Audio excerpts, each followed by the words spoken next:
Nemmeno il tempo di assorbire la frattura consumata ieri che già la Lega Trevigiana si interroga su nomi e liste a sostegno della ricandidatura di Luca Zaia a governare il Veneto. E inevitabili già iniziano a circolare le voci su possibili epurazioni dei tosiani nella Marca. Voci che uno dei grandi mediatori di sempre all'interno del movimento vuole mettere subito a tacere. Scarterei a priori questo ragionamento. Ci sono state le pre-candidature, cioè ogni sezione ha individuato dei soggetti, delle persone capaci, delle persone che sono ben volute nel territorio di appartenenza, che sono impegnate nelle varie associazioni.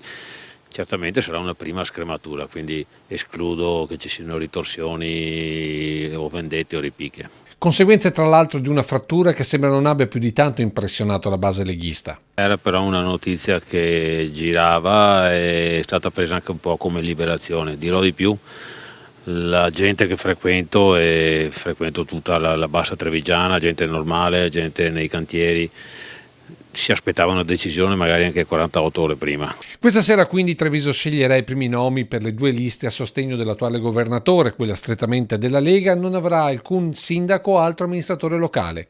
In questa già circolano nomi come Silvia Rizzotto, già sindaco di Altivole, Sandro Zampese, Riccardo Barbisan, consiglieri comunali a Treviso e l'ex sindaco di Gorgo Firmino Vettori.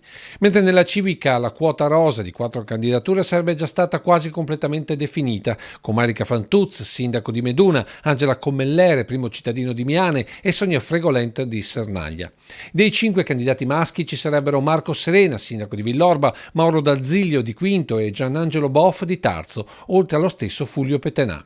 Gli altri saranno attentamente vagliati questa sera dal segretario Dimitri Coin, che dovrà valutare le ragioni della politica, con l'adesione di alcuni al progetto Tosi e quelle dei territori, con i nomi espressi dalle circoscrizioni. E non sarà impresa facile.